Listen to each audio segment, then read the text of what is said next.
Hello बेटा। पिछले video में बेटा हमने 27 तक न्यूमेरिकल एक्सप्लेन कर दिए थे। इस वीडियो में बेटा हम 27 से आगे क्वेश्चन एक्सप्लेन करेंगे, जिसमें हमारा 28वां क्वेश्चन है 60 हर्ट्ज आवृत्ति। आवृत्ति एफ कितनी दे रखी है? 60 हर्ट्ज। 200 वोल्ट के प्रत्यावर्ती स्रोत के श्रेणी क्रम में 200 वोल्ट के प्रत्यावर्ती स्रोत के श्रेणी क्रम में 1/पाई हेनरी यानी एल दे रखा है हमें। तो सबसे पहले बेटा हम यहाँ डाटा लगा लेते हैं अपना। हमें बेटा एफ कितना दे रखा है? 60 हर्ट्ज। 60 हर्ट्ज दे रखा है। वोल्ट कितना दे रखा है? वी बराबर 200 वोल्ट। प्रत्यावर्ती धारा स्रोत के श्रेणी क्रम में 1/पाई हेनरी का प्रेरकत्व यानी एल कितना दे रखा है? 1/पाई हेनरी। 50 ओम का प्रतिरोध आर कितना दे रखा है? 50 ओम। परिपथ का प्रेरण प्रतिघात प्रतिबाधा धारा तथा वोल्टेज में कलांतर क्या होगा? तो प्रेरण प्रतिघात एक्सएल पूछ रहा है, प्रतिबाधा जेड पूछ रहा है, धारा पूछ रहा है तथा धारा और वोल्टेज में कलांतर पूछ रहा है। तो बेटा एक्सएल पूछा है उसने, जेड पूछा है, आई पूछा है और क्या पूछा है? फाई। तो पहले जेड निकाल लेते हैं। प्रेरण प्रतिघात एक्सएल बराबर 2πfl। 2 पाई का मान रख देंगे। पाई का मान, एल का मान पाई के रूप में दे रहा है।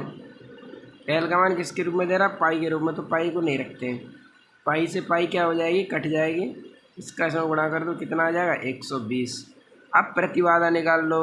जेड बराबर √r² + XL²। आर कितना था? आर 50 था। आर 50 है। एक्सएल कितना है? 120। ये हो गया 169। कितना आ गया इसका? 130। क्योंकि इसका वर्ग 144 जोड़ दें 169, ये 13 का वर्ग होता है। अब निकाल लो परिपथ में प्रवाहित धारा I बराबर V/Z। वी का मान रख दो, Z का मान रख दो। तो ये आ गया 1.538 एम्पियर। अब निकाल लो कलांतर। tan फाई बराबर XL/R। एक्सएल कितना है? 120। आर कितना है? 50। तो ये हो जाएगा tan फाई बराबर 2.4 यानी tan फाई बराबर tan इनवर्स 2.4 हो जाएगा। कितना हो जाएगा? फाई बराबर tan इनवर्स 2.4। तो इस तरीके से बेटा हमारा ये क्वेश्चन कंप्लीट हो जाएगा।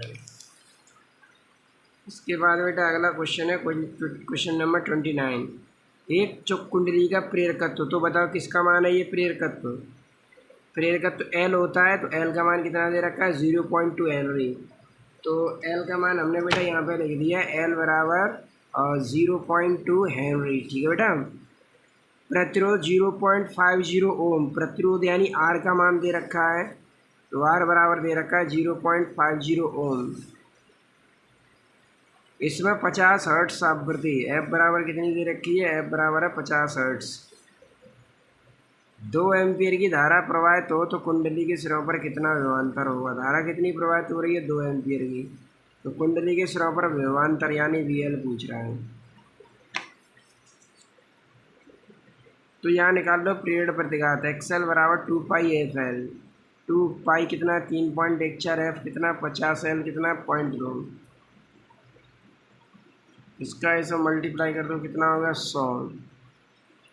100 का इसमें मल्टीप्लाई करें, पॉइंट हट जाएगा, 314 बचेगा। इसका इसमें कर दो 62.8 एम्पियर 8 ओम आ गया। कितना आ गया बेटा? 62.8 ओम। लेकिन पूछ क्या रहा है ये? विभवांतर पूछ रहा है। कुंडली के सिरों पर कितना विभवांतर होगा? तो कुंडली के सिरों पर विभवांतर 125.6 वोल्ट हो जाएगा। अगला क्वेश्चन है बेटा क्वेश्चन नंबर 30। 0.21 हेनरी का प्रेरक। तो ये किसका मान है बताओ? एल का मान है 0.21 हेनरी। 12 ओम का प्रतिरोध। आर का मान कितना है? 12 ओम। 220 वोल्ट एवं 50 हर्ट्ज आवृत्ति की प्रत्यावर्ती धारा स्रोत से जुड़े गए। परिपथ में धारा का मान आई पूछ रहा है। धारा और स्रोत के बीच कलांतर फाई पूछ रहा है। तो पहले हमें क्या दे रखा है बेटा? एल दे रखा है। तो हमने लिख दिया यहाँ पे एल बराबर 0.21 एम्पियर हेनरी। प्रेरक में 12 ओम का प्रतिरोध है। तो आर बराबर कितना दे रखा है? 12 ओम। 220 वोल्ट विभवांतर तो वी कितना दे रखा है 220 वोल्ट। एफ कितनी दे रखी है 50 हर्ट्स। धारा आई और फाई पूछ रहा है, तो हम यहाँ बेटा प्रेरण प्रतिघात का फॉर्मूला लगाएंगे। एक्स एल बराबर 2π/Fl। तो 2 पाई का मान 22/7, एफ का मान 50, एल का मान 0.21। 7 से 21, पहले तो हमने इसका इसमें मल्टीप्लाई कर दिया, 100 हो गया, ये 22 बचा। 7 से इसे काट दो, 0.03 बचा। अब 0.03 मैं का 100 में गुणा कर दो तो कितना हो जाएगा, केवल 3 बचेगा। 0.03 का 100 में कराएंगे तो केवल 3 बचा, 3 का इसमें गुणा कर दो, कितना आ गया 66 ओम। कितना आ गया 66 ओम।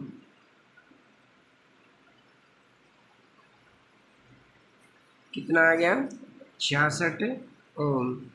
अब हमें निकालना है, अब पहले हमें प्रतिबाधा निकालनी पड़ेगी, तो प्रतिबाधा निकाल लेते हैं। जेड बराबर √r² + XL²। 12 और ये 66 है, ये कितना हो गया 66 का वर्ग हो गया 43, 56, 12 का वर्ग 144, जोड़ दिया 4500 हो गया। इसे हमने लिख दिया 5 हो गया 900। 900 कितने का वर्ग होता है 30 का, तो 30 √5 हो जाएगा। कितना हो जाएगा 30 √5, क्योंकि 900 कितने का वर्ग होता है 30 का, और ये अंडर रूट में 5 रहे हैं, तो 30 अंडर रूट कितना हो जाएगा 5 हो जाएगा। लेकिन हमें क्या निकालना था, कलांतर निकालना था और परिपथ में धारा निकालनी थी। यही दो चीज़ें तो निकालनी थी, तो अब निकाल लेंगे धारा। तो I बराबर B/Z। B कितना था 220, Z कितना आया 30 अंडर रूट 2, तो 22/3 अंडर रूट 5 आ गई धारा। कितनी आ गई 22 अंडर रूट 3/5। और इसे जब हम यहाँ लिखेंगे तो 22/3 गुणा अंडर रूट 5। अंडर रूट 5 का मान कितना होता है, अंडर रूट 5 का मान निकालना पड़ेगा यहाँ से।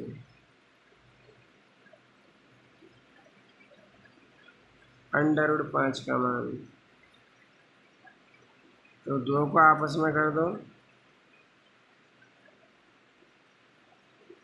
4/4 हो जाएगा, 1 0 0, तो 2 पॉइंट, इसे ऐड कर दो 4। अब कितने का करेंगे 2 का, तो 2.2 कितना हो जाएगा 84, बचा कितना 16, और ये कितना हो गया 44। फिर कितने का कर दें इसमें 3 का, तो 2.23 आ जाएगा। कितना आ जाएगा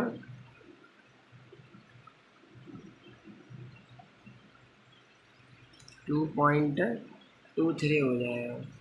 जब इसे सॉल्व करेंगे तो सॉल्व करने के बाद हमारा आंसर आ जाएगा 3.2 एम्पियर। कितना आ जाएगा 3.2 एम्पियर हो जाएगा। ठीक है बेटा, जब इसे सॉल्व करके निकालेंगे तो अपना आंसर आ जाएगा कितना 3.28 एम्पियर।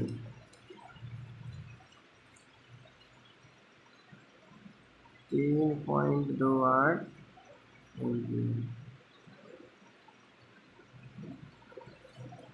इसके बाद हमें निकालना था कलांतर। tan phi बराबर XL/R। XL कितना है 66, R कितना है 12, तो फाई बराबर 12 का भाग दे दो इसमें, 5.5 हो जाएगा, तो फाई बराबर है tan इनवर्स 5.5। इसके बाद बेटा ये क्वेश्चन हो गया हमारा। इसके बाद है क्वेश्चन नंबर 30।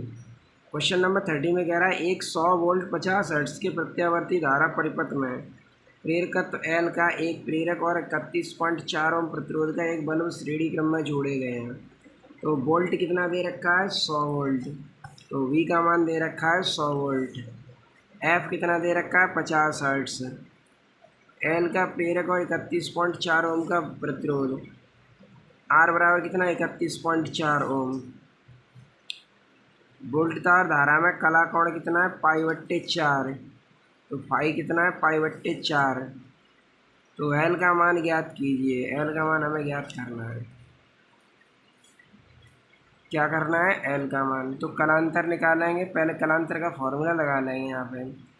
tan फाइव बराबर एक्सएल बट्टे आर, और 5 यानी पाई/4 का मतलब कितना हो गया 45। तो 45 यहाँ रख देंगे। tan 45 कितना होता है 1। एक्सएल के स्थान पर 2πfl, तो 2 का मान 3.14, एफ का मान 50 इंटू एल, ये 31.4। इसका ऐसा गुणा करेंगे 100 हो जाएगा, ये बचा 3.14, इधर बचा 31 पॉइंट। इसका ऐसा मल्टीप्लाई कर दो, इसका ऐसा भाग दे दो, 0.1 हेनरी आ जाएगा। कितना आ जाएगा 0.1 हेनरी। इसके बाद क्या पूछा था इसमें, और तो कुछ भी पूछा नहीं है, ठीक है। इसके बाद बेटा 32वां क्वेश्चन है। 32वें क्वेश्चन में क्या कह रहा है, एक प्रेरक एल के सिरों पर प्रत्यावर्ती वोल्टेज समीकरण दे रखा है, 260 377 टी लगा है। यदि इसके प्रतिरोध 0.1 ओम, आर का मान 0.1 ओम तथा धारा का शिखर मान आई नॉट दे रखा है, एल का मान पूछा है। तो बेटा इस समय धारा का समीकरण दे रखा है 260 377 टी, आर का मान कितना था 0.1, धारा का शिखर मान क्या होता है आई नॉट, आई नॉट कितना है 10 एम्पियर, एल हमें क्या करना है ज्ञात करना है। तो दिए गए समीकरण की मूल समीकरण से क्या कर दो तुलना। तो v बराबर 260 370 है, तो v बराबर v not sine omega T से तुलना करेंगे तो v नॉट कितना हो जाएगा 200, और ओमेगा कितना है 370 रेडियन प्रति सेकंड। l निकालना है हमें, तो पहले हमें z निकालना पड़ेगा। तो प्रतिबाधा z बराबर v not upon I not, तो v नॉट कितना है 200, आई नॉट कितना है 10, कितना आ गया 20 ओम, z 20 ओम आ गया। और आर कितना दे रखा था 0.1 ओम, तो जेड का सूत्र लगाएंगे यहाँ पर r² प्लस 0.1, तो रूट को इधर ले आएंगे, रूट को इधर लाएंगे इस रूट को, तो इस पर स्क्वायर लग जाएगा, यानी दोनों पक्षों का वर्ग करेंगे, तो वर्ग करने पर इस पर वर्ग आ जाएगा, तो 20 का वर्ग हो जाएगा। ये 0.01 इधर 95, तो 399.99 हो जाएगा। तो एक्सएल बराबर लगभग 20 मान सकते हैं इसे, क्योंकि 20 का ही वर्ग तो होगा ये। एक्सएल स्क्वायर बराबर 399.99, यानी एक्सएल बराबर लगभग कितना हो जाएगा 20 ओम हो जाएगा। इसके बाद प्रेरण प्रतिघात, तो प्रेरण प्रतिघात 2πfl, तो एल बराबर 20/2πf, तो 2πf को ओमेगा रख सकते हैं, क्योंकि ओमेगा का मान हमें दे रखा है 377 रेडियन प्रति सेकंड। तो यहाँ ओमेगा की जगह 370 रख देंगे, तो इसका इसमें भाग देंगे तो 0.053 आएगा।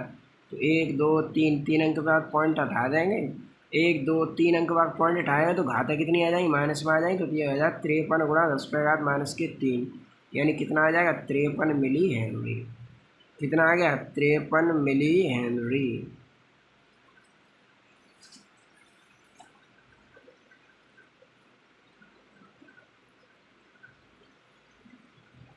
0.1 हेनरी का प्रेरकत्व, ये किसका मान दे रखा है एल का मान।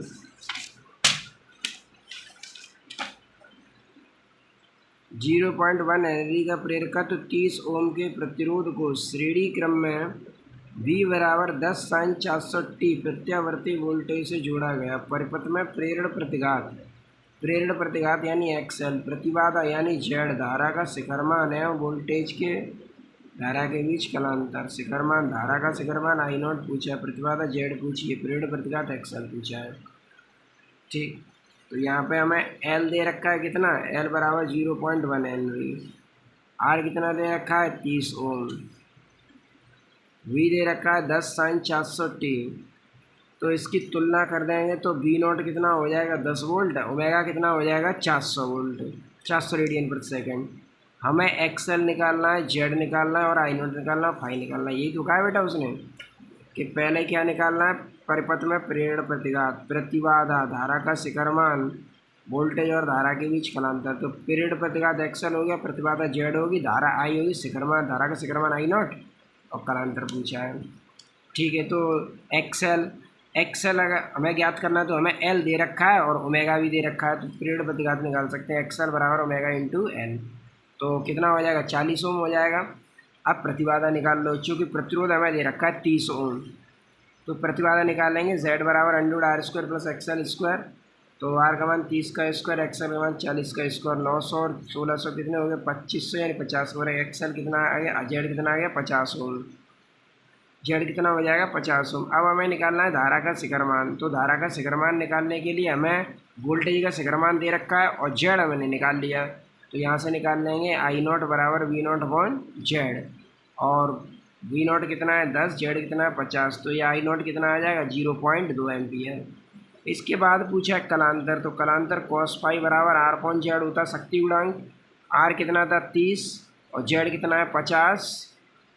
तो इसका भाग दें तो फाइव बराबर है कॉस इनवर्स 3/5 यानी 0.6। तो इस तरीके से हमारा बेटा ये कलांतर भी आ जाएगा। तो इस तरीके से बेटा हमारे ये क्वेश्चन जो थे इतने कंप्लीट हो चुके। आगे की क्वेश्चन बेटा हम आगे की वीडियो में बताएंगे। Thanks for watching.